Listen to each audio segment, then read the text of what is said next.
నమస్తే, welcome to I news. Iran యుద్ధం భయంకరమైన మలుపు తీసుకుంటుంది. ప్రపంచం గతంలో కనీ విని ఎరుగని రీతిలో ఈ యుద్ధం జల యుద్ధంగా మారబోతుంది. మొదటి రెండవ ప్రపంచ యుద్ధాలకు భిన్నంగా ఈ యుద్ధం సముద్ర జలాల మీద ఆధిపత్యం దిశగా అడుగులు వేస్తుంది. ఈ జల యుద్ధం కేవలం యుద్ధ నౌకలపై దాడులకు పరిమితం కాకుండా సరుకు రవాణా చేస్తున్న వాణిజ్య నౌకలను కాల్చి ముంచేదాకా వెళ్తుంది.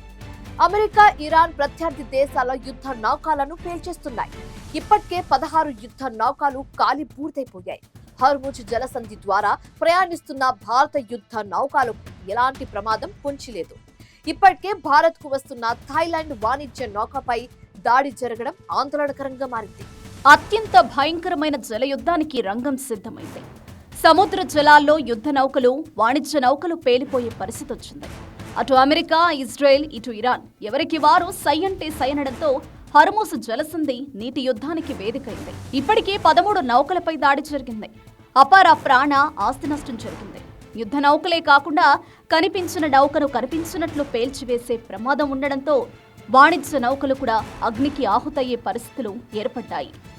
భారత్ కు చెందిన చమురు వాణిజ్య నౌకలు కూడా ప్రమాదంలో చిక్కుకుంటున్నాయి. థాయిలాండ్ పతాకంతో భారత్ కు వస్తున్న మయూరి నారి అనే సరుకు రవాణా నౌకపై ఒమన్ తీరానికి సమీపంలో దాడి జరిగింది. ఇరాన్ జరిపినట్టుగా భావిస్తున్న ఈ దాడుల పరంపరలో ఇది 13వ ఘటన కావడం గమనార్హం. దీంతో భారత్ తీవ్ర ఆందోళనతో ఉంది. ఇప్పటికే గల్ఫ్ సముద్ర జలాల్లో చాలా నౌకలు చిక్కుకుపోయాయి. కేంద్ర ప్రభుత్వం ఎంతో శ్రమించి దౌత్యం నడిపి ఒక్కో నౌకను ఇండియాకు తీసుకొచ్చే ప్రయత్నం చేస్తుంది. అయితే సముద్ర జలాల్లో యుద్ధం తీవ్ర రూపం దాలిస్తే భారత నౌకలకు ప్రమాదం ఏర్పడుతుందని భావిస్తున్నారు. అందుకే జల యుద్ధంపై భారత్ చాలా ఆందోళనగా ఉంది. హర్ముజ్ జలసంధిని విముక్తం చేయడమే లక్ష్యంగా అమెరికా తన యుద్ధ నౌకలను ఇరాన్ వైపు పంపుతోంది. ఇరాన్ తీర ప్రాంతాలు, దీవుల స్వాధీనానికి పగడ్బందీ వ్యూహంతో, భారీ బలగాలతో, ఆయుధ సంపత్తితో యుద్ధ నౌకలు కదం తొక్కుతున్నాయి. ట్రిపోలి, బాక్సల్ లాంటి అత్యంత భారీ యుద్ధ నౌకలు ఈ యుద్ధంలో పాల్గొంటున్నాయి. సముద్రంలోని యుద్ధ నౌకల ద్వారా తీరానికి చేరుకుని దాడులు చేయడంలో దిట్టైన యాంఫిబియస్ రెడీ గ్రూప్ బలగాలు పెద్ద ఎత్తున ఈ యుద్ధంలో పాల్గొంటున్నాయి.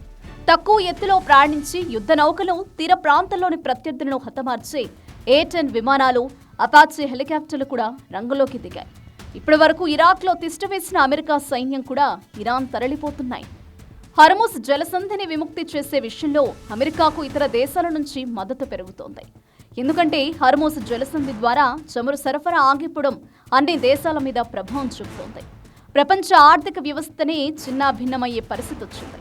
ప్రపంచవ్యాప్తంగా ఆయిల్, గ్యాస్ కొరత ఏర్పడుతోంది. దీంతో హర్ముజ్ విముక్తి విషయంలో అమెరికాకు మద్దతు పెరుగుతోంది. దీంతో ఇతర దేశాలు మౌనంగా ఉండలేని స్థితి వచ్చింది.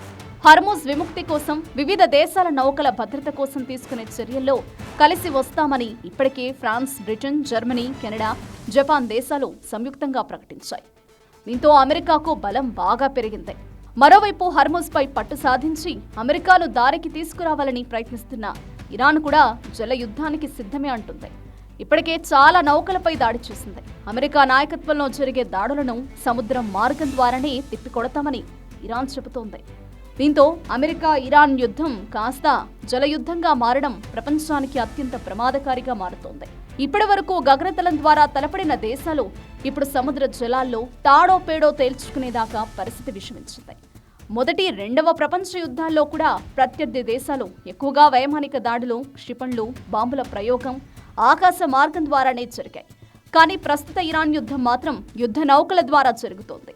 ముఖ్యంగా అమెరికాపై ఒత్తిడి పెంచేందుకు హర్ముజ్ జలసంధిని మూసివేయాలని నిర్ణయించుకోవడం ఈ ప్రమాదకర మలుపుకు అసలు కారణం. హర్ముజ్ జలసంధి ప్రపంచంలోని అత్యంత కీలకమైన వాణిజ్య మార్గాలలో ఒకటి. ప్రపంచవ్యాప్తంగా సరఫరా అయ్యే చమురు, సహజ వాయువులో 20% ఈ మార్గం గుండానే వెళుతుంది. ఇరాన్ ఈ జలసంధిని మూసివేసింది. దీంతో ప్రపంచానికి చమురు సరఫరా నిలిచిపోయి ప్రమాదం ఏర్పడింది. ఇది ప్రపంచ ఆర్థిక వ్యవస్థపై తీవ్ర ప్రభావం చూపుతుంది. ఇరాన్, ఒమన్ దేశాల్లో భాగమైన హర్ముజ్ జలసంధిని ప్రపంచం ఇప్పుడు వినియోగించుకోలేకపోతుంది. హర్ముజ్ జలసంధిలో యుద్ధ జ్వాలలు చెలరేగే అవకాశం ఉంది.